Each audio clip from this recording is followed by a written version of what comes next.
Hello everyone, buenas tardes, gracias por acompañarnos. Mi nombre es Mariana Lotito, soy Center Exams Manager de Buenos Aires Open Center y les doy la bienvenida a este primer seminario online que estamos haciendo en el 2022. Antes de arrancar el seminario me voy a tomar un minutito mientras aprovechamos que se van conectando todos. Ahí vi que muchos ya están saludando en el chat. Nos acompaña Mónica Marenzi, que va a estar en el chat tomando notas de sus consultas. Vamos a tratar durante el webinar con Vero de ir respondiendo todas sus preguntas, así que cualquier consulta que surja durante el webinar la pueden ir escribiendo en la cajita del chat box. Les enviamos por mail, junto al link del seminario, el handout que se va a usar durante la presentación. Para aquellos que no lo hayan descargado, está en la descripción del video y también está fijado en los comentarios el link para que los puedan descargar en la compu. Así que aprovecho, les comparto pantalla y vamos con algunas novedades importantes antes de arrancar con el seminario. Mañana vamos a publicar las fechas de exámenes de las sesiones de junio y julio 2022. Van a estar disponibles en nuestra página web, al igual que en las sesiones anteriores. Los cupos van a ser limitados. Al lado de cada una de las sesiones van a ver la cantidad de cupos disponibles. Las inscripciones se siguen realizando de forma individual, pero escuchamos el feedback del año pasado e incorporamos al formulario de inscripción un nuevo casillero para que las familias puedan completar a qué correo electrónico quieren que enviemos los permisos de examen. Así que si ustedes como profesores quieren recibir los permisos de examen de los alumnos, les pueden indicar a los chicos qué casilla de correo electrónico completar en el formulario. Si ya miramos más para fin de año, las fechas de noviembre y diciembre se van a estar disponibles a principios de agosto, se van a abrir las inscripciones y van a estar disponibles hasta mediados de septiembre. Y por último, ya abrimos la agenda para aquellos colegios que son sede y quieran agendar sus fechas de fin de año, ya lo pueden empezar a hacer. Las sesiones para los colegios que son sedes las está coordinando Patricio, así que se pueden contactar con él. Su casilla es logística@buenosairesopencenter.com y ya agendan las fechas de fin de año. Habiendo dicho eso, updates y ya viendo muchísimas personas conectadas, le voy a dar la bienvenida a Verónica Quintieri. Denme un segundito. Vero, ¿estás ahí? Acá estoy. Hello, everybody. Good afternoon. Hi, Vero. We cannot see you. I think you have to set your webcam. Now I'm here. Yes, now I'm here. Yes. Hello. Good afternoon, everybody. Thanks for joining us on this webinar. Shall I get started, Marian? All yours will be in the chat. So if you have any questions, remember you can write your questions in the chat box. And at the end of the presentation, we'll have just a time to answer all the questions. Okay, so good afternoon, everybody. Thanks for joining us on this webinar. As Maru said, the first webinar of 2022, which will be about writing, mainly at level B2, but we'll also try and we will talk a little bit about how to help our students move up a level and get to C1. As Marianne said, there is a handout to go with the talk, which you will have received by email. If you haven't got it, there is a link in the description of the video. You can download it from there. On this handout, you will have the assessment scales that we'll be using during the talk. Mainly during the talk, we're going to use the B2 assessment scales. You will also have a summary of everything I will be talking about in note form. A list of links, all the links to the websites and the resources that I will be talking about. Some classroom activities and some tips for students, okay? Again, what Maru said during the talk, if you have any questions, please use the chat box, type them into the chat box, and at the end, we will have a section for questions and answers, and we'll try and answer as many as possible.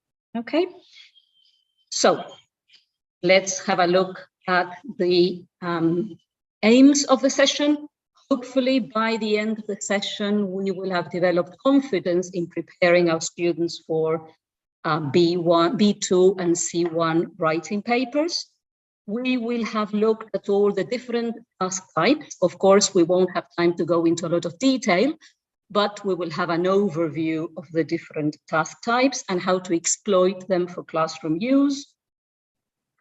We will have looked at the assessment criteria, understood how to apply it, practiced how to apply it, okay, and how to adapt the scales for classroom use. And we will have looked at some teaching ideas, classroom activities to prepare our learners for the exam. All right, so let's have a quick overview of the writing paper. And for this, I'm going to ask you to use the chat box. Here we have 3 general statements about the B2 writing paper.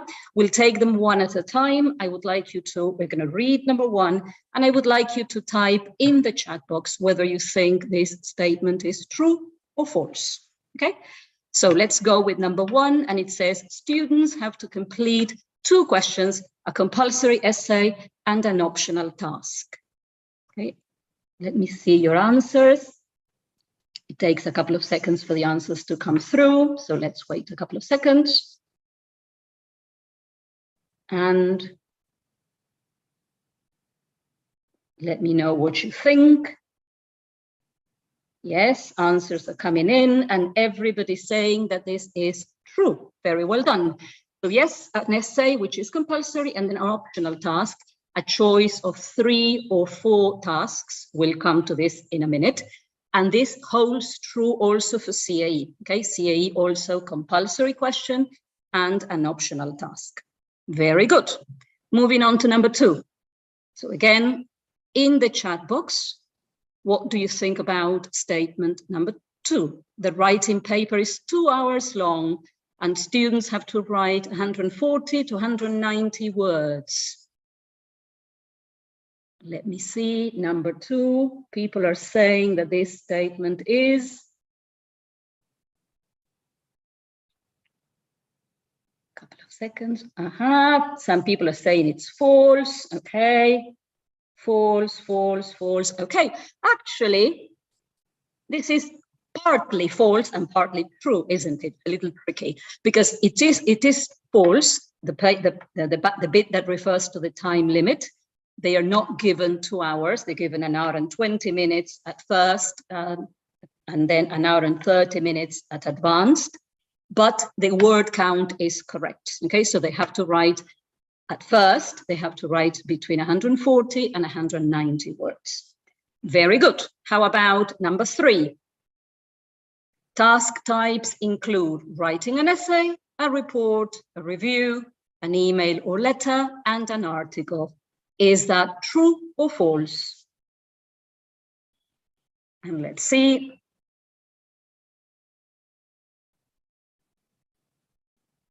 People are saying that this is, let me see, answers are coming in. Yes, very good. And everybody's saying that this is true, and it is. It is true for standard first, okay? Because for schools, they don't write a report, they write a story, yeah? But it is true for standard first. Very good. So let's now go into the different sections, okay? So part 1, the essay, and this is what students get, yeah? So this is the input they get. And they are given information about how many words they have to write, which we've already said, 140 to 190. They are given the context, and it always begins in the same way. In your English class, you've been talking about blah, blah, blah, and your teacher has asked you to write an essay. They're given the context, okay, and the title. This doesn't mean that they have to write a title, but it gives them the situation. So in this case, parents teaching children at home. And Then the tasks, okay? So they have, in this case, the two ideas they must include, and the third idea, which is an extra idea, an idea of their own. Now, this idea has to be completely different from the other two. So here it says, for instance, number one, having parents as teachers. Number two, making friends. So if our students, for example, talked about children feeling lonely when being taught at home, then that wouldn't be an appropriate third idea, because it's very closely related to making friends. So it could be something completely different. For example, not going on school trips or not having extracurricular activities. All right, so that third idea needs to be different from the other two. So what does the essay set out to assess? Okay, first of all, they have to be able to write a formal essay. They're writing to a teacher, so the register is formal. They need to have enough ideas, organize the ideas into paragraphs, account for what they say, give reasons. They have to be able to express opinions, agree, disagree, compare ideas. So those are the linguistic functions they are assessed on in the essay, right? As regards the choice of task, we said these are the different options. Report or story depends on standard first certificate or first certificate for schools. Report, standard first, story, first for schools. Now, in the case of first for schools, they will have 4 options, not 3, because there is a set text, okay? This is an optional, of course, another option. Teachers are given this is the set text for 2020, well, January 2021 to December 2022. This is taken from the website, and teachers are advised to use either the book or the film version, but, and this is taken literally from the website, students should not attempt, of course, this question unless they've dealt with the book or the film in class. And then they suggest which version to use, graded readers, because they're easier than unabridged books. So if your students are taking first for schools, they will have 4 options, okay? There will be a 4th option, which is the set text. If they're taking first, standard first, there will be only 3 options, okay? And the language functions that they have to practice, or they are assessed on in parts 2, will vary depending on the writing type. For example, if it's a review, they will be recommending, persuading. If it's an article, they will have to try and engage the reader. If it's a story, they will have to relate different events. If it's a personal letter, an informal email to a friend, they might have to suggest, to describe, to give information. So a variety of language functions which they will have to demonstrate their ability in. So another interactive task, and let's see, these are bits, extracts from different task types, okay? So for example, that's an example. You see, you have a little extract, and this comes from a report. Have a look at number 2. Take a couple of seconds to read it. And in the chat box, can you tell me what type of writing task this is?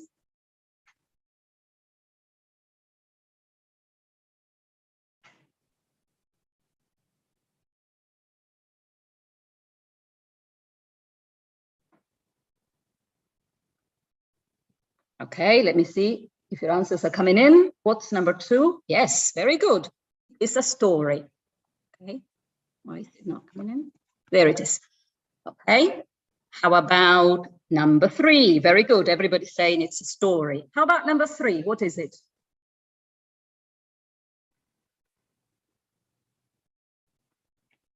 Number 3. Very good. Let me see what number 3 is. Yes. Yes, everybody's, yes, very good. And that's an informal email. Very good. Then I'm going to ask you about how you realize which is which. Okay. How about number 4? What's number 4? Very good.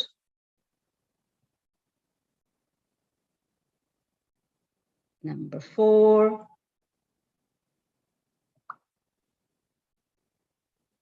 What's number 4? Yes. Okay. Number 4, yes, it's a review. Very good. So you're recommending. Remember we said different language functions. Now here you're recommending. Very good. What about number 5?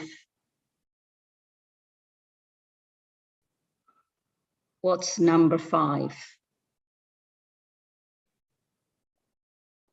Yes, very good. Lots of very good answers coming in. Number 5. Okay, let me see if I can show you. Yes, number 5 is an article. Yes, an article. Very good. And the last one, what's number 6? I am writing to apply for the travel competition. What is number 6? Yes. Okay, then we'll see why. How do we know if it's an essay or an article? Okay, and the last one is, yes, it is a formal letter. Okay? So, in order to recognize which is which, you've resorted to, of course, your knowledge of each different task types. This is what we need to achieve in our students. Our students need to be this familiar with different task type. So how do we know if it's a story? Okay, we have the narrative tenses, we have the linking words of time. How do we know if it's an informal email? Okay, you're addressing the reader. I'm glad you asked me. So personal information, questions, contractions. How do we know it's a report? Okay, you have the headings, you have in order to improve very formal vocabulary. Okay, so all those little characteristics, all those features of each individual task type, this is what students need to be very familiar with, so that when they choose which task to do, they not only pay attention to topic, but also to which task type they are very familiar with and they find easy to write. Okay? Let's move on to assessment now. So we've had a look at what students get in the writing paper. Now let's have a look at what they are expected to do at this level. Let's go back to the essay.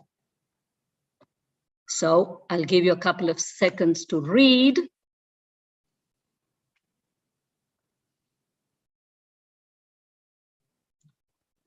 Okay, so what's the topic? So here they have to write about pollution and environment. Okay, and there is a question they have to answer. Do you think these problems can be solved? Yeah. What ideas are given? Okay, so they're given number 1, transport, number 2, rivers and seas. And there is the third idea they need to add. Remember, we said different from the other.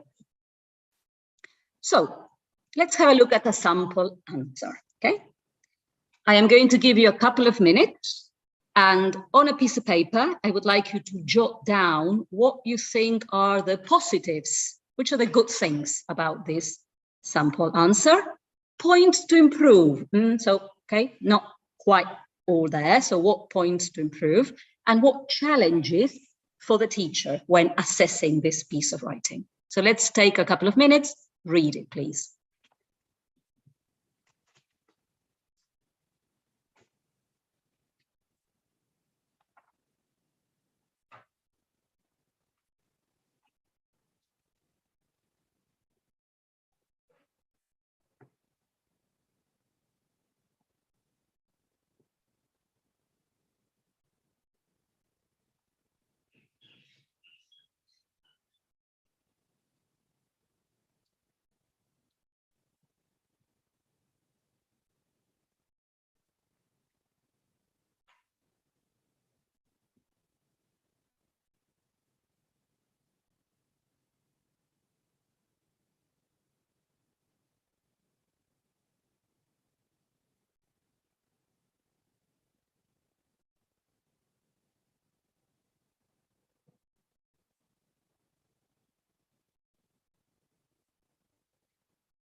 Okay, then you will have time to read it in a lot more detail. But let's see if the positives that I've found are similar to yours. So some positives. The points, okay? He had to talk about this. The candidate had to talk about transport. So he talks about transport. He had to talk about rivers and seas. Okay, he talks about rivers and seas. So the two first points are there. He attempts to answer the question. Remember, how can the problems be solved? Okay, he says the problem of how the problem of transport could be solved, and he sort of attempts to answer the other problem. Okay, the other question, how to solve the other issue. So sort of there. He uses paragraphs, then we will see whether they're good paragraphs or not so good, but there is an attempt at using paragraphs. So that's another positive. Another positive would be linking words, right? He uses basic linking words, but they're there. So he uses because, so, but, yeah. Negatives. Well, you could say, where is the third point? Okay, some people say, well, he talks about the atmosphere in the city, but that's not an appropriate third point, is it? Because that relates to transport and pollution. So that is not an appropriate third point. So there isn't a clear third point, third idea. Another point to improve would be the register, right? It has some contractions and yeah, which is not consistent with the formal register of an essay. All right. So how about, so those are positives, some negatives, and then challenges in assessing. If we had to assess this, so what would we do? What would we say? How much would we correct? Sometimes we run the risk of overcorrecting, okay? If we don't have any descriptors, if we don't have any benchmarks, any guidelines, so how do we know what level the students need to achieve? Yeah, we teachers tend to focus maybe too much on language and only correct grammar errors and overlook other areas. So that's where the assessment scales come to the rescue. So the assessment scales help us to see what it is that our learners need to achieve. But the problem is we need to understand how to use them, okay? Because it's not something that you can easily take from the handbook and use in the classroom. Look at this. And this one is also on page 1 in your handouts. These are the assessment scales for B2. And my first question is this table a classroom tool? Could you just photocopy this and show it to students or show it on the smart board and use it as it is in the classroom? Of course, the answer is no, it isn't. Yeah. We'll see why in a minute. Is it a teacher tool? Is it something the teacher needs to be familiar with? Of course it is. It's vital that teachers preparing students for Cambridge exams should be very familiar with assessment scales. But there are a couple of challenges, yeah? And the challenges are the vocabulary is complex. There's some technical difficult words that students will not be able to understand so easily.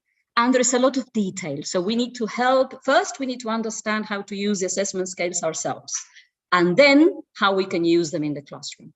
So let's have a look at the assessment scales together.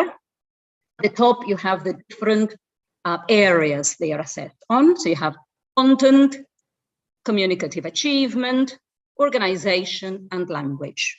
Of course, content means ideas, whether they've answered the question. Yeah?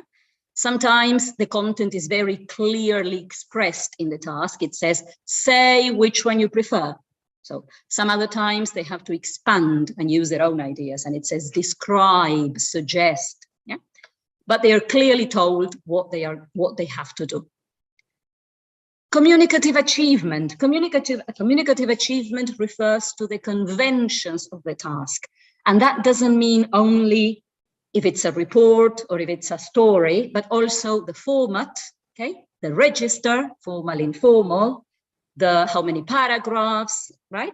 The genre. So all that comes within communicative achievement, and also the ability to communicate ideas easily, to hold the reader's attention. All that is assessed within communicative achievement. And then we have organization.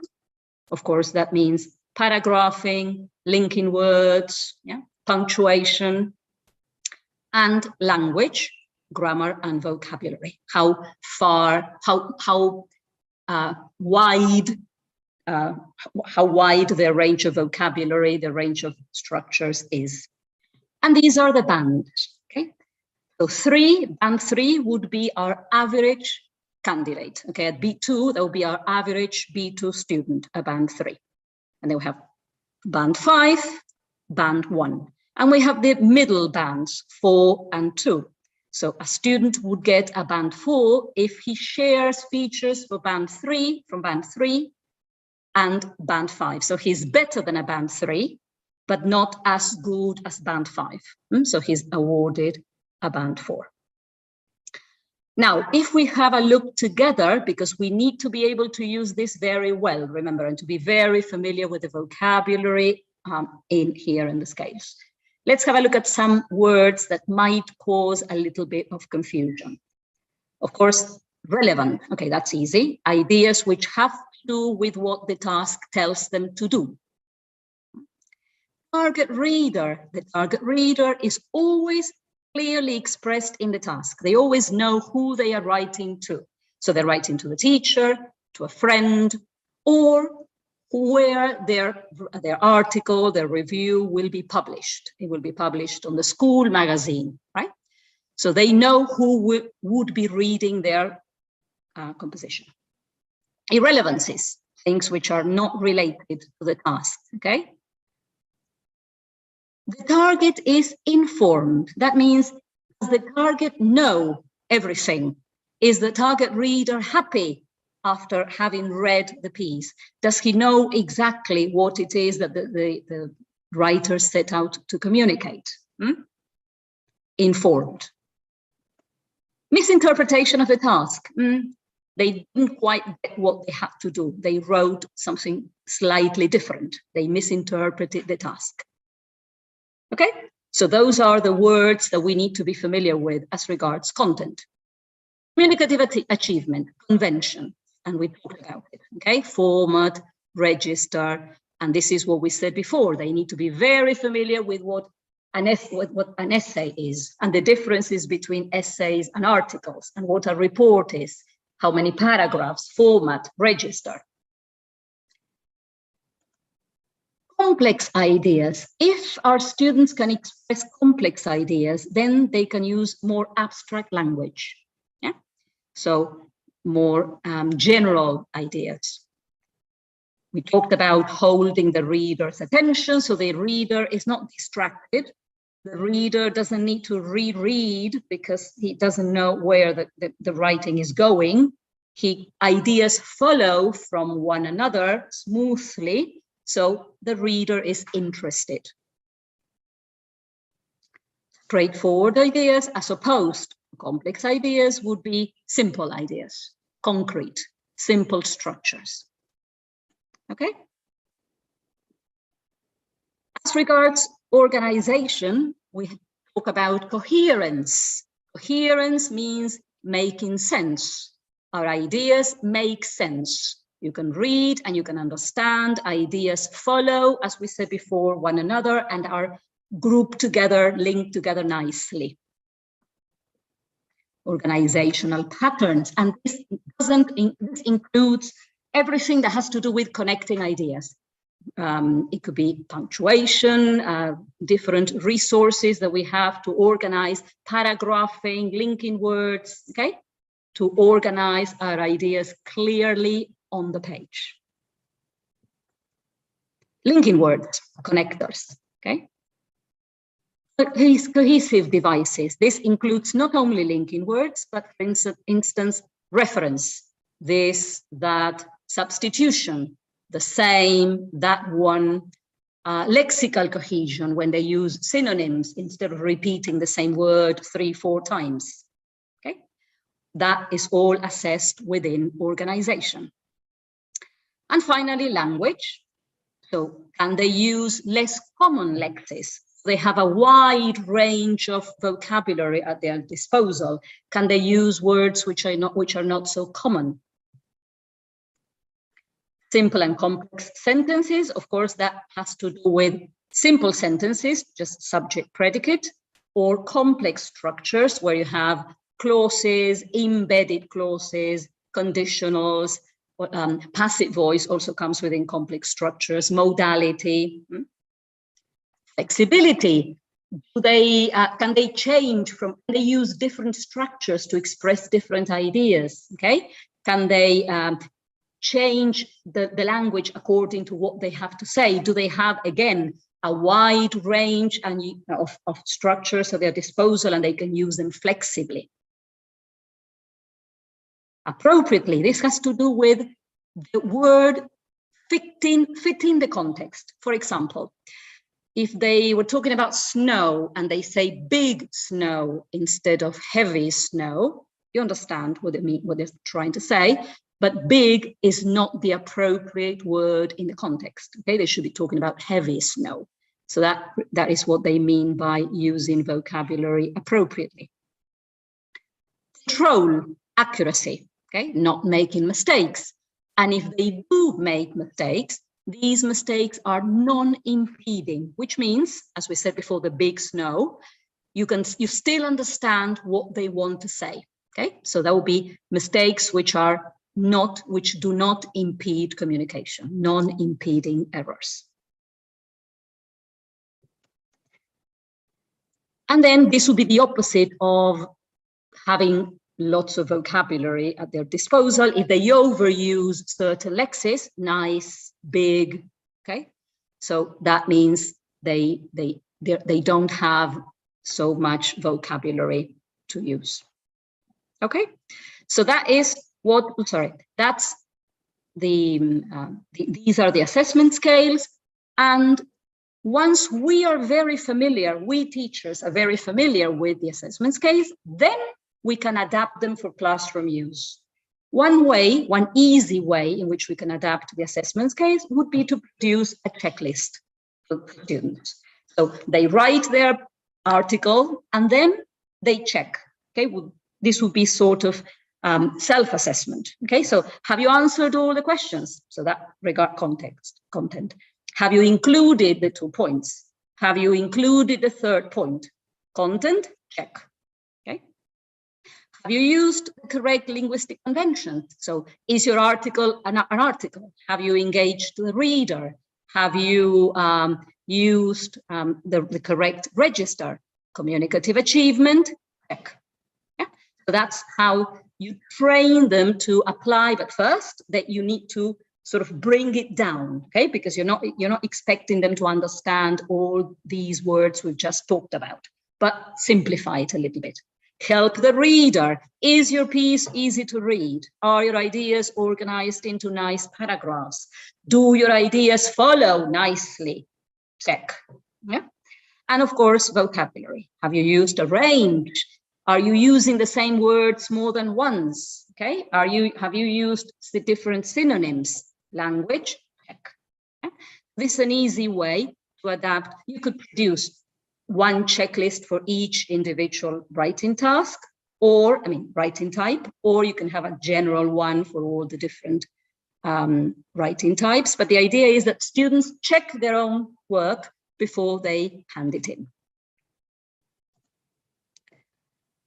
So we've talked about the 4 categories. Let's see what they need to demonstrate and what would the students, what would they find challenging, okay? What they would have problems with.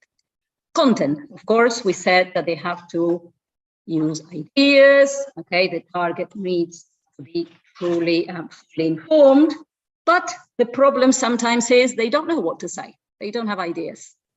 So that would be what they might find challenging as regards content. Communicative achievement. We talked about using simple and complex ideas. We talked about holding the attention of the reader. We talked about following conventions, but sometimes they don't remember what a report looks like. They have no idea how many paragraphs an article has. They don't remember whether they're formal or informal. Okay, so that would be the challenges. Organization. So we said that we want their writings to be very well organized and be coherent, easy to follow, have a variety of cohesive devices, but they don't know how to write good paragraphs. It's just one big chunk, and they don't know how to separate their writing into paragraphs. They keep using the same linking words, and but, and so, and because. Yeah. Punctuation is all over the place, and they don't remember when do we use a comma and when do we use a full stop. Okay, so those might be challenges in organization. Language.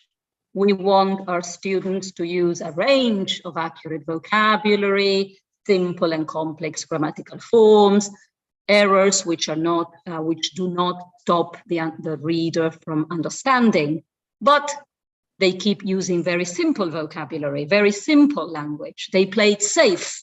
They don't experiment with new words and with new expressions because they think that they're going to make mistakes. So that might be a challenge as regards language. Okay, so now we've looked at all the different categories, what students are expected to do and what they might find difficult. So now let's have a look.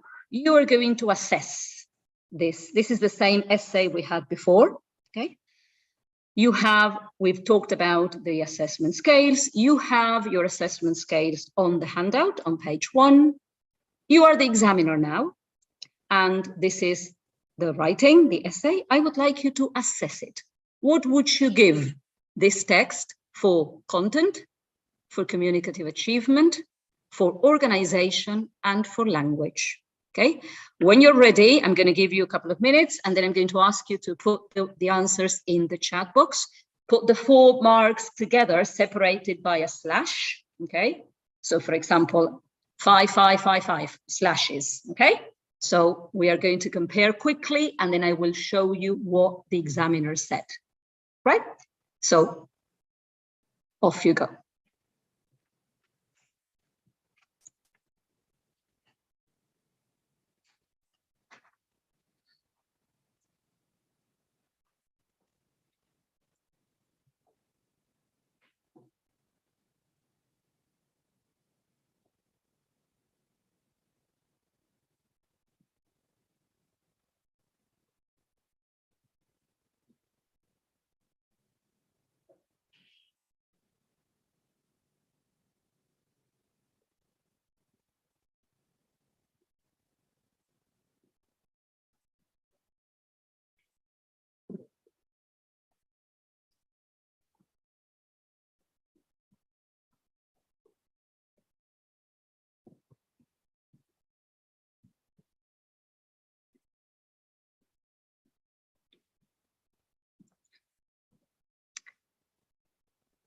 When you're ready, you can start sending in your marks, okay?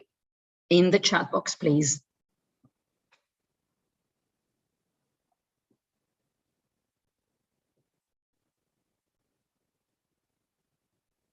Okay, some people are already telling me what they've given this essay. Good. Wow.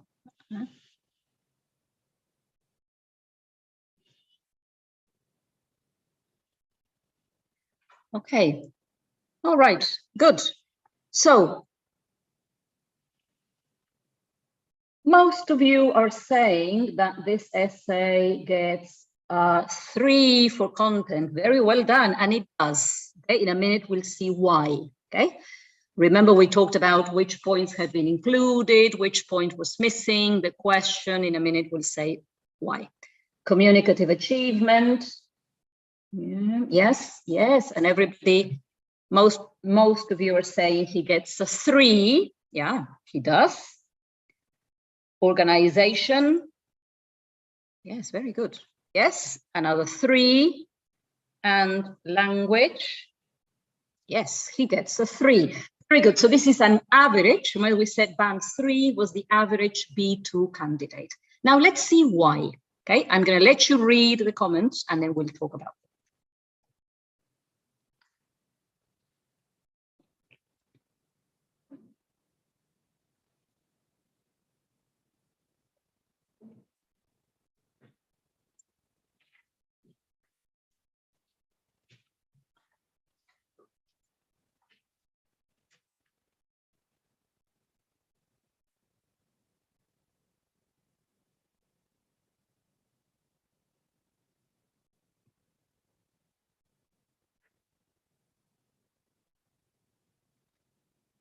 Okay.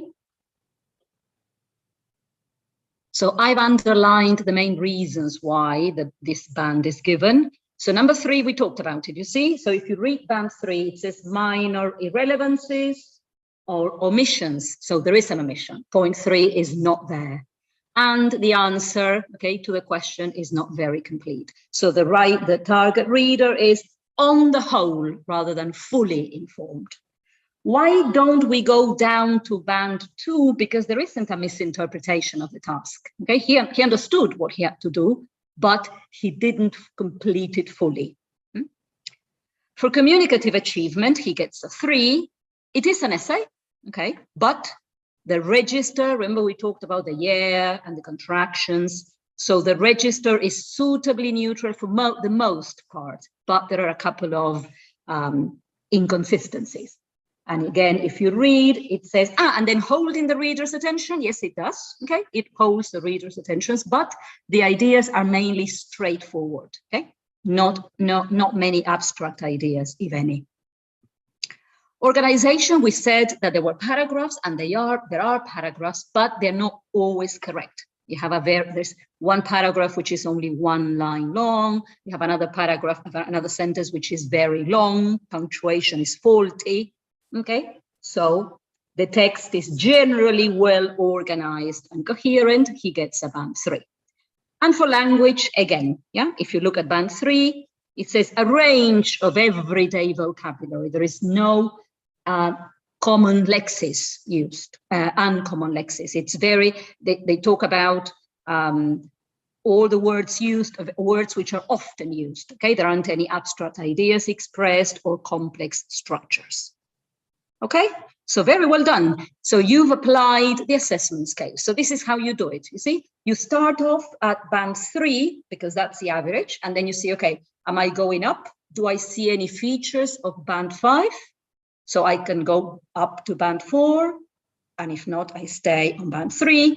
Or the opposite, do I see any features of band 1? So I go down and maybe I award a band 2 or a band 1. Very good. So now we know what students are expected to do. We know how we can assess our students. We know how we can simplify the assessment scales to use them in the classroom. What else can we do to help our students?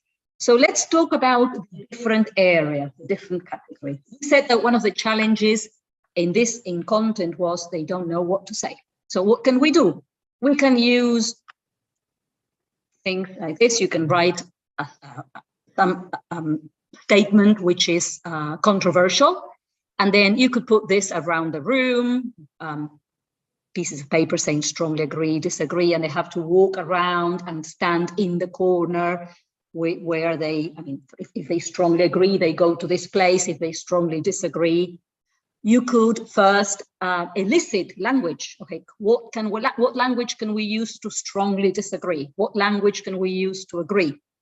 Okay, and then you just let them talk to one another and account for their answers and challenge. You can even encourage them to challenge one another. Yeah, I know, I'm not sure I agree with you because you said, okay, blah, blah, blah. So generating debates and classroom discussions. And then they've got enough ideas to go home and write their essays.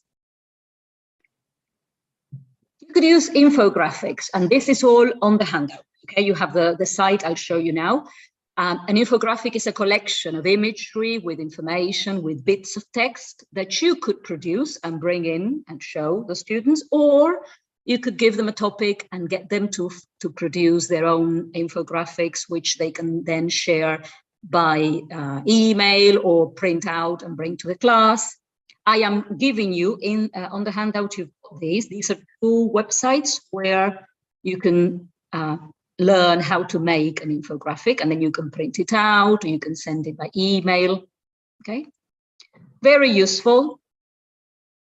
If you give them the infographic, you could give them bits. Okay? Don't give the whole infographic to all the class, give them different bits, and each group reads a bit, and then they all get together and they share ideas, for example.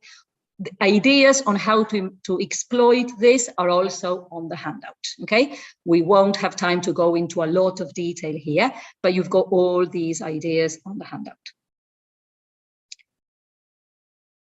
So that is as regards content. As regards communicative achievement, we said the challenge is I have no idea what an article is. I don't remember how to write a report. So this is something I've used with my students every time. For example, we learn how to write letters, how to write reports, and then we fill them in. We fill this chart in together, or maybe for homework, and they have to write, you see here, how many paragraphs. So you need 3 paragraphs, 4 paragraphs. What's the purpose of each paragraph? Engage the reader, state the function, the purpose of your letter. Vocabulary, what useful phrases. For example, if it's an informal letter, you would have, I'm glad to hear, I was glad to hear, hope you're feeling good, it's been great, okay, I don't know, anyway, by the way, but that would be within linkers, as for, so that they have a bank of language to use. How do we start, how do we finish? During the pandemic, we did this as a Google Doc, and they all contributed, okay, they all shared their ideas, or they had to fill in a bit. And it works very well because then you build it up with information, and then they have all the information on one piece of paper. This is what we talked about, language, okay, language that they need to use, be familiar with language. Again, these are things that I've used. In fact, I like to work a lot with do on-hands activities. So I have all these expressions on card, which are laminated. So first they work. So this one, you create your set and then you reuse it. Okay, you tend to use it again and again. So they work in groups and they separate them into formal, informal, and then they fill in the chart as written record. That was language connected with letters of complaint. The idea is that they're very familiar, and at the beginning, I encourage them to use these as, okay, it doesn't matter if you have to copy. At the beginning, you will be copying, okay, which expression can I use? So lift and copy until they become their own, as it were, okay, and they are very familiar with all the expressions. Style and register. You can give them a letter with inappropriate words, and if a formal letter with informal vocabulary, or vice versa, and they have to spot the inappropriate words. You could give them letters with different phrases, and they have to choose which is the one that fits the context. Okay. You could have, again, this, I've got this, these are laminated, and we play sometimes these memory games, and they have the formal and informal one, and they have to find the counterpart. So they turn one over. I would appreciate it if you could, and then they have to find the informal counterpart, and they match and they shout, snap, or, I mean, make it into a little game. Model answers, exploit model answers to the full. There are lots of model answers in books, in class books. Get them to read the model answer. How many paragraphs are there? How does it begin? How does it end? Let's underline nice vocabulary. So look, this is an article. How does it begin? Have you ever felt, why does it begin like this? Because you're addressing the reader. Why are you addressing the reader? Because you want to engage him or her. You want him to read your article till the end. So get them to underline, as I said before, if the first time they write their own article, they copy a couple of phrases down, fine. Okay, they're lifting expressions, okay, until, of course, they make them their own. Yeah? So use and exploit model answers. As regards organization, the challenge was no paragraphs, okay? Paragraphing is a mess. So we need to help them with paragraphing and with linking words. Again, things that you could put on card. I know that this takes time. The first time you create the sets, of course, it takes time. You have to write them on card, plus laminate them and all that. But then you get to reuse the sets, and they're very, very useful. Okay, so different ways of contrasting ideas. This doesn't mean, and I always tell them, this doesn't mean that you have to use 20 different linking words in your essay. But the more you know, the easier it will be to pick and choose, okay, and not to use the same linking word in addition, 3 times. Different ways of contrasting ideas. This has a lot to do with grammar as well, because they usually get the however and the despite and the although wrong. Okay, despite used as a linking, as a subordinate clause, subordinate conjunction, saying, for example, despite I don't know, instead of despite not knowing. So link here, you would be using grammar and helping them with grammar and with organization at the same time. Okay, this is the same. Again, depending on the level of your students, you could give them a blank text like this, and they fill in the gaps with different linking words, or you could give them options, yeah, and they choose the one that fits more appropriately. Paragraphing. Paragraphing, in my experience, they don't know how to write paragraphs. They don't know that a paragraph needs a topic sentence, which states the main idea of the paragraph, and then supporting sentences, which expand, explain, okay, the topic sentence. So the paragraphs are not easy to read, and they don't know why. So what happens? Why is this not easy to read? So you could give them a text with jumbled paragraphs, so they need to put them in order, and then say, okay, why is this number 1 and not number 3? Because this linking word links to the paragraph before, okay? Or you could give them a piece all together, and they divide it into paragraphs. Or, and this is very, very nice, identify sentences that does not belong. Identify the sentence that does not belong. And again, I want you to use the chat box. Here you have 2 paragraphs, apples and festivals, film festivals. At the beginning of each sentence, you have a little number. You see number 1, number 2, number 3. Which sentence in the text about apples does not belong in the paragraph? Can you write the number in the chat box? Read it first and then write the number in the chat box, please.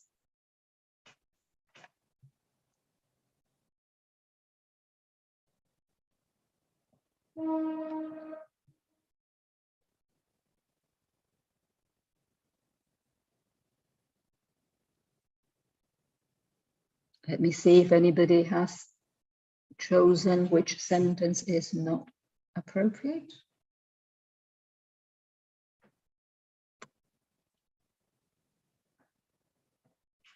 Only the one about apples. Okay, then we'll do the one about festivals. Yes, yes, very good. And you're telling me that sentence 4 does not belong in the paragraph. Good, because the topic sentence is an apple a day keeps the doctor away. So how does this question of blackberries and apples being good for pies expand or exemplify or explain the topic sentence? It doesn't, therefore it should not be in that paragraph. How about the one on film festivals? Which sentence does not belong in this paragraph? Let's have a look at film festivals now.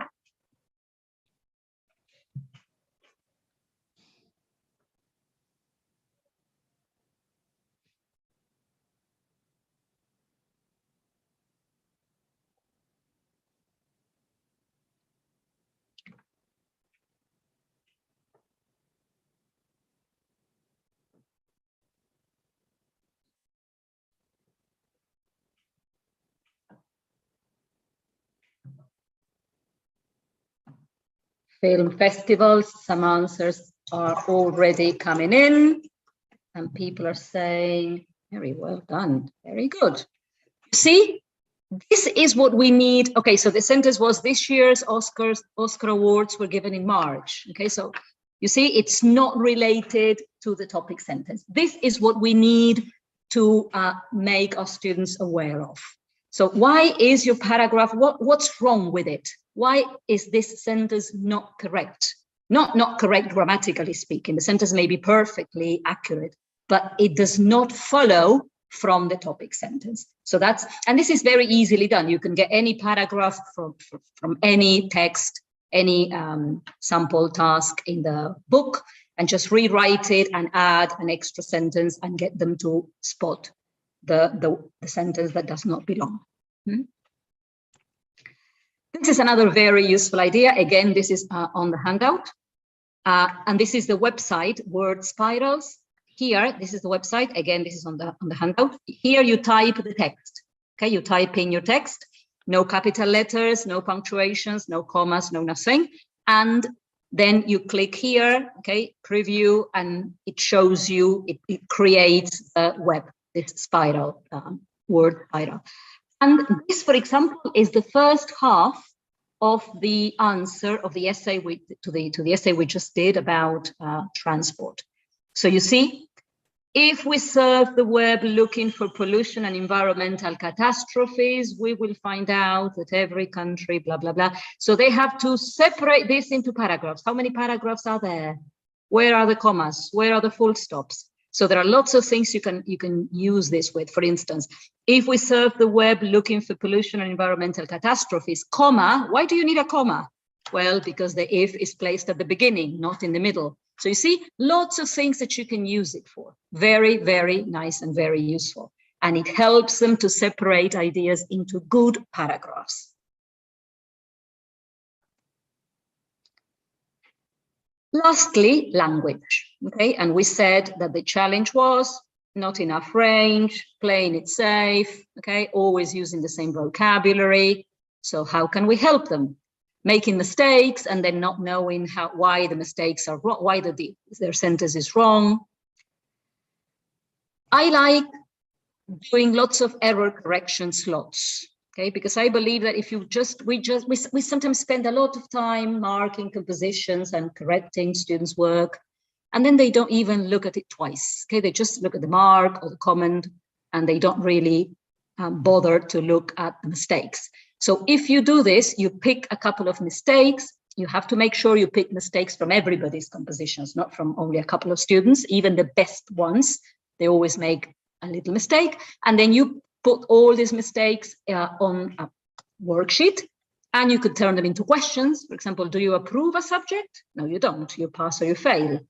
If you quarrel with somebody, do you have a discussion? No, you don't. You have an argument. Okay, so you can turn it into little questions, or here sentences that they have to correct. What's wrong with these sentences? You can also focus on punctuation, okay, on register. This was formal, informal, things my students have done. Okay, so you collate a couple of information, a couple of errors, and then you work on their mistakes. Yeah. Little paragraphing. Yeah.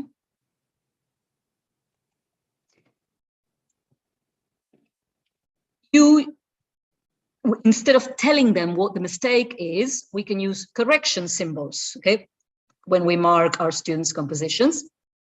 But first, they need to know, okay, what the mistake is. So here they had to spot all these sentences had a mistake in tense, and then I would use the letter T if I saw that type of mistake in their writings. Yeah. So different ways in which the idea is draw their attention to mistakes before of course they get their compositions back, okay? And then they will immediately say, oh, that was me, I made that mistake. So they remember and they realize, and it's more memorable, okay? At least they pay attention to the mistakes they've made. And for language, and what I believe in this 100%, there's nothing more important, or nothing that helps students to develop their language as much as reading widely. So get students to read as widely as possible. Not only the types of tasks that they will have to do, not only articles and reviews and informal letters, but read extensively.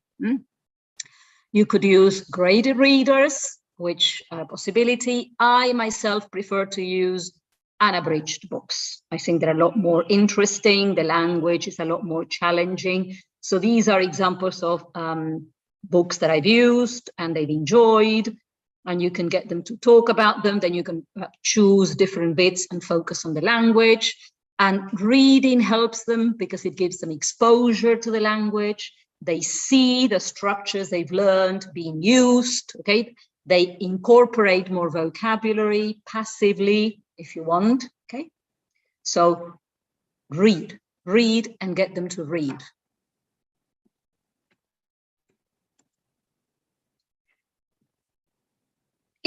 So that many of the things we've said, of course, apply to C1, okay? So this question of how to work with assessment scales and how to work with different writing tasks, the error correction, all that applies to C1. But as regards the types of tasks, the essay that they have to write C1, okay, looks different. They're given the 3 points. They have to choose 2 points. They don't have to come up with an extra one. They're already given 3 ideas. They choose 2. They are given opinions that they can use or not. If they use their opinions, if they use their opinions given, they need to rephrase them and use their own language. But at C1, we go up a level and the language becomes more sophisticated. So they need to address the question in a clear and logical way, okay? Everything needs to be more sophisticated. Ideas need to be relevant, examples, everything needs to go smoothly. Yeah? Wider range of structures, wider range of vocabulary, higher degree of accuracy. Okay. You see, when we look at the scales in a minute, you will see that all these words, effectively, sophistication, accuracy, they all appear on the scales at C1.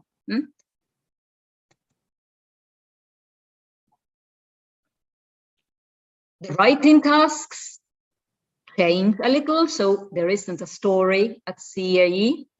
Remember, story only at first for schools. There is no story at standard first certificate. There is no story at CAE. There is no article, and instead a new one comes in, which is a proposal. So it's very important to work on the differences between proposals and report. So what are the similarities? The layout, the headings, the vocabulary. What are the differences? In proposals, we propose throughout. We don't only propose at the end in the recommendations box, for instance. But as I said before, now these are the areas of focus. Yeah. So wider range, more sophisticated, more mature. Okay. Appropriacy, better awareness. The key, I think the key to success at C1 is vocabulary and sophistication. Okay, they need to know a lot of words. They need to use or to be able to use sophisticated and a variety of structures. How do we help them get there? How do we help them with language? And I like this. It says the teacher's main responsibility is responsibility. In other words, you need to be able to respond to your students. So if your students use vocabulary which does not go together well, miscollocations, we need to be able to activate their students' their lexicon. How? Look at this first.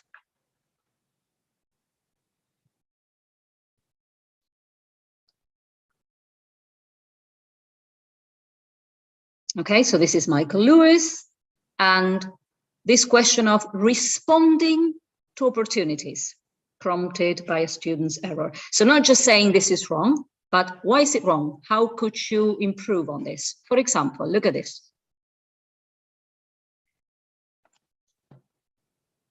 Look at that sentence. You would say, okay, that sentence is grammatically okay. Okay. Look at sentence number 2.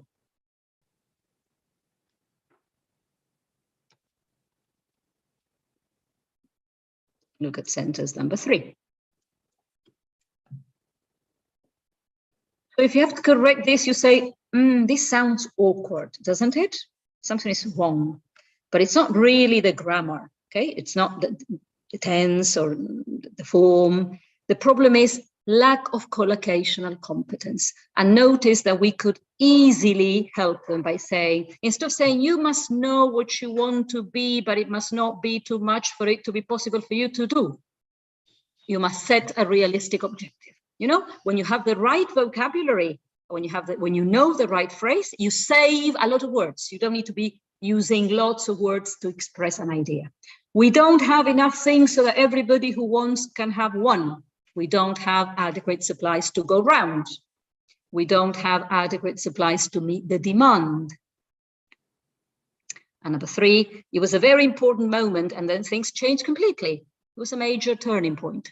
So not just saying, okay, this is wrong, it sounds awkward. You realize that it jars a bit, say, something is not quite right, but helping them go up a level, okay? Helping them with this expansion of their vocabulary.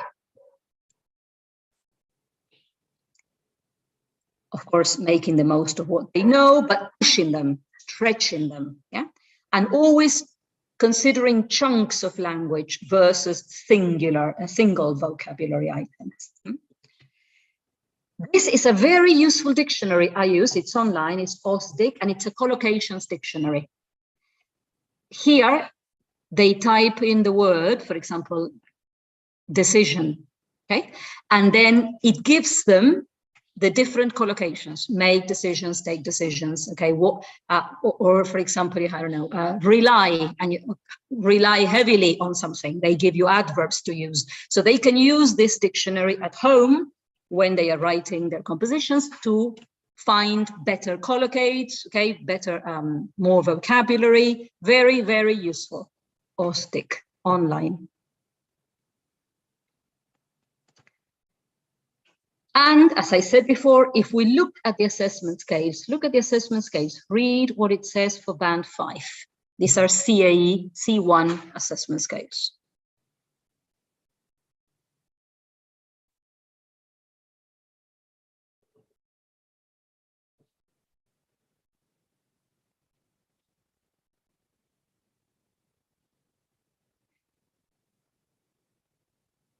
So you see the words I've circled: sufficient flexibility, effective way, ease. These words come into play now, okay? We didn't have those words before. Precisely, wide range, sophistication, yeah? Mistakes only occur as slips for a band 5, right? So this is what we need to get where we need to get our students to go, right? To this level of sophistication. During the pandemic, I've started using Google Docs for when I have to mark my students' compositions, and I think this has come to stay, because it's really very easy to. This is a student's composition, and then my comments, and then they click on the word, and I'm sure that lots of you are familiar with this. I don't need to tell you what this is about, but the idea is they read the comment. Okay, you've already used a linker here, so change it. www, which I told you means wrong word, so I'm not telling you what it is. Go back, check, and then it comes and goes. Okay, so they check, and I have a look at it. I get an email saying so and so has resolved the questions, and then they have another look. Yeah, so making the most of technological tools, and of course using feedback not just as a grade 8, 9, A, B, C, but for them to learn from the feedback, which is called formative assessment. Okay, so this is the feedback I gave this student. But the idea is comment not only on the language, it's not just present simple is not correct, but comment on ideas, variety, organization, how you present the ideas to the reader, and then praise them. That's another thing that we need to do. Praise them for the effort they make to use good vocabulary, difficult grammar, even if they make mistakes, okay?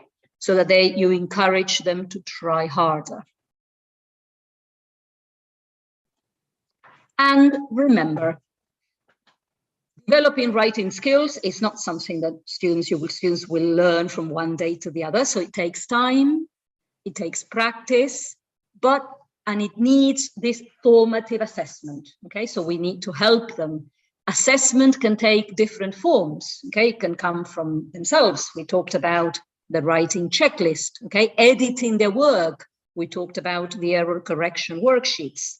It can be peer assessment. Okay, they can get to read each other's compositions. And of course, assessment coming from the teacher. But they need to know exactly what they are being assessed on. They need to know where they have to get, okay, where they are now and where they need to get, what their strengths are, what their weaknesses are, also how to improve. Yeah. And then, of course, the key is this effective, regular assessment, mixture of different types of assessment, which will also make your lessons a lot more interactive, a lot more engaging. Okay.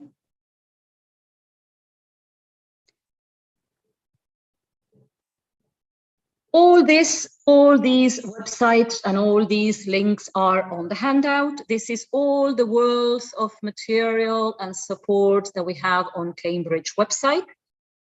We have the handbooks, the sample papers, lots and lots of resources available.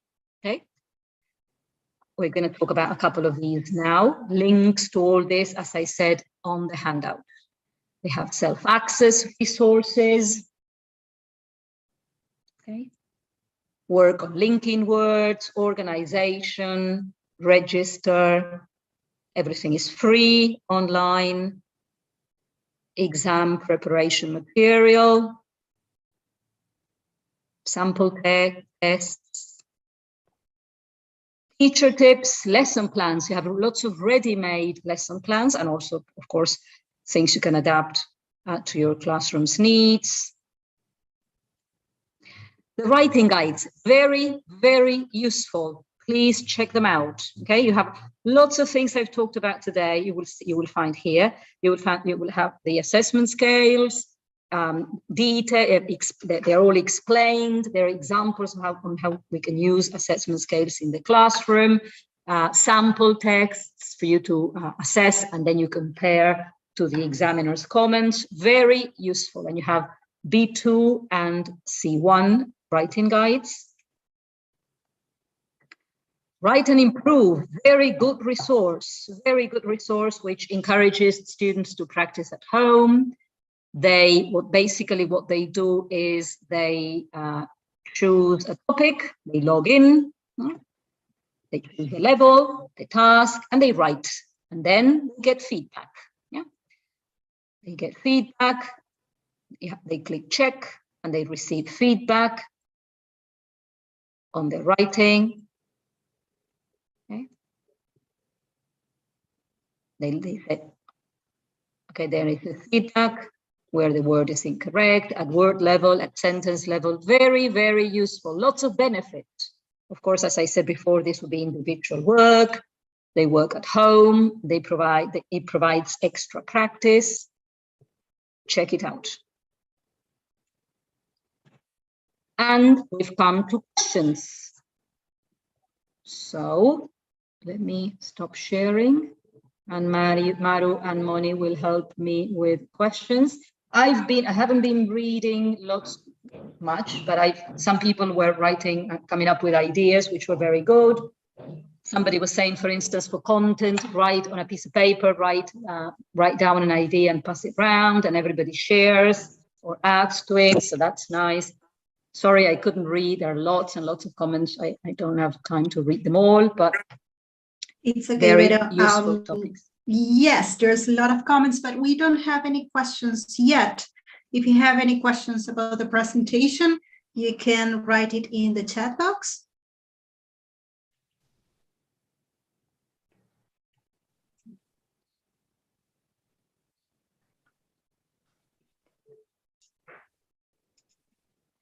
Somebody's asking about apps. Sorry, somebody's asking about apps. Yes, there is. Check out the website, and there are games and apps for students to download onto their phones. Games, lots of interactive activities. Yes, check out the website. Yes, there are lots. Sorry, Maru. No, I was about to read the same questions. Write and improve, as you mentioned, is one of these websites from Cambridge, but you can also have apps that students can download into their cell phones to practice with vocabulary. Absolutely. Games, there are games. Yeah. Anybody else? Let's wait a minute just to see if there's something else. Somebody's saying somebody's can we making get more models? Models. Okay, sample answers. No, on the website there are only, I think, 2 or 3 sample tests. That's all there is on the website. Then you have, of course, the books, the official preparation material. But on the website, I last year during the pandemic, I wrote to Cambridge and I asked about that. And they said in sample papers, it's just that, 2 or 3, I can't remember exactly how many there are now, but that's it. Then you have the books, okay, first 1, first 2, CAE 1, advanced 1, advanced 2 for past papers. We have a question from Marta. Sorry. How long does it usually takes you to correct or to score a piece of writing? Oof. That's a good question. Well, it depends. If I do it now online, it takes a lot less because it's all just typing and then it comes and goes. It depends. I would say 10 minutes, 15 minutes per piece of writing, roughly. It depends, of course. It depends how. That's another thing we haven't talked about. Telling them to keep to the word limit. Okay. The word limit is there for a reason. It's not just arbitrary. The idea is if they write too little, they won't have done the task. If they write too much, chances are they will have included irrelevant information, blah, blah, blah. So train them to know, or to learn rather, how big 190 words is on the page. So they don't have to waste a lot of time writing lots and counting words, and they don't give you overlong pieces of writing. Okay, so because of course that's going to take longer. So that's another thing we didn't say. Train them in writing within the word limit. Yeah. But I would now, say between Silvina 10 and 15 asking, minutes. Oh, sorry. No, Silvina Aquino is asking, what about spelling mistakes? I mean, when there are many, but the writing piece is very good on the whole. Well, remember we talked about non-impeding errors. Okay, that would go within it depends what kind of spelling mistake it is, but if you can still understand, that would fall within the non-impeding errors. What you could do with this is, I do this with my students, they have their favorite spelling mistakes. So it's a list which we start at the beginning of the course. It's my favorite spelling mistake. So, for instance, they have to write they have to write down the words they usually misspell, and they add to it throughout the course. For example, accommodation, decision. I don't know what other words are usually misspelled. Disappointment, dissatisfied. So they beneficial, substantial. Okay, the T, the S, the C, especially at C at advanced. So that's another thing that could help them with spelling, okay? They need to know what words they usually misspell and then keep a record so that they don't. And I always say, before you give me the piece of writing, check that you haven't misspelled the same words again.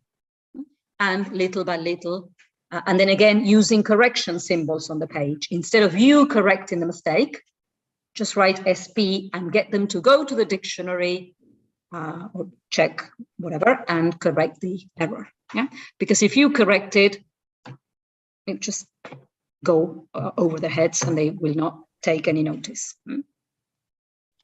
Great. Amazing English is asking, is this video will be saved so they can watch it again? Yes, will be available for 7 days, and we will send you a link. Then Melina Bodiza, I have a question about the essay. Is it an option to come up with a title? It is optional to come up with a title. They could write essay on such and such. I tell them not to write a title. I mean, why? They don't need to write a title, and they would spend time thinking about what title to write. If they want to write a title, it won't be a mistake, but they don't have to. So why spend time, valuable minutes? It all counts in exam conditions, under exam conditions. Why would they spend time thinking of what title to write when they don't have to do it? So I would say not really. Report, usually yes, because it's easier. Report on the school facilities. Report on the computer lab. So it's easy to come up with the title, but not in essays, I wouldn't say. Okay, Paula is mentioning Exam Lift. It's one of the Cambridge English apps that is available on the Cambridge English website. And Marisa Montero is referring to Pathfinder, that it's also a really useful tool for teachers. Actually, we had a little video that I was going, a little presentation that I wanted to show you about Pathfinder, but we haven't had time. But yes, check it out. Again, you choose your own interests, and then you get more resources depending on what you're interested in. Yeah, somebody said here, I read, what happens with, she says, the problem with peer correction is they don't have the meta language. They don't need any meta language. When the idea is they read each other's pieces and they just say, I liked it, I found it interesting, it doesn't really matter if they don't know how to, they won't know what to correct. They will just say, I found it very interesting. Is this really true?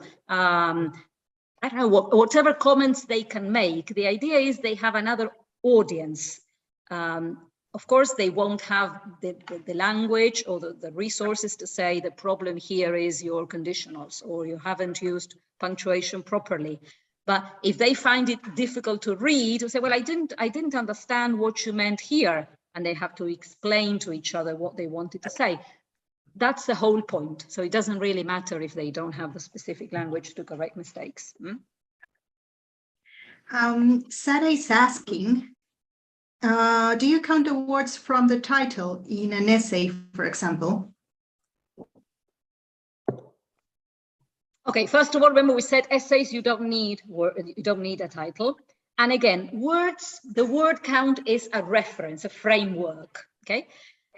No examiner will count every little word. Yeah, the idea is they count how many words, and this is what I always do.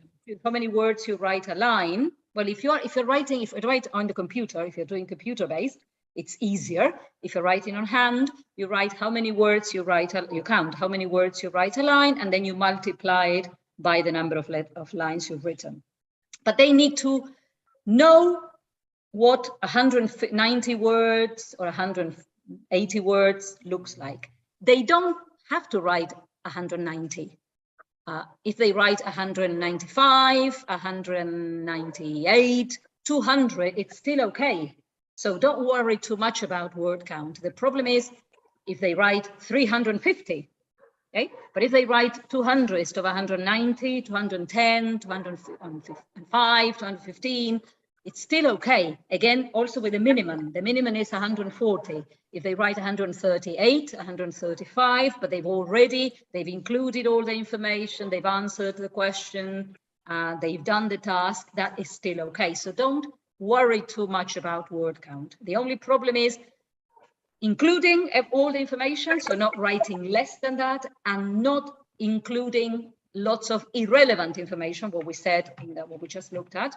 So not going over the word limit and including lots of details and repeating ideas, which of course will bring the score down. But 5 words, 3 words in the title won't make a difference. definitely not. Hello everybody. I'm Mónica Marenzi, and well, I would like to thank you very, very much, Vero, for your presentation, which has been great as usual, very clear, all the information you have shared with us. And well, I would like to thank everybody for joining us this afternoon. And well, we will be coordinating and arranging some more seminars throughout the year. So we will keep you posted. Please visit our website and our Instagram, and we will post all the news there. So thank you very much for joining us this afternoon. Thank you very much. Thank you. Goodbye, Thank you, everybody. Vero. Thank you. Bye, everybody, and have a really nice afternoon. Bye-bye.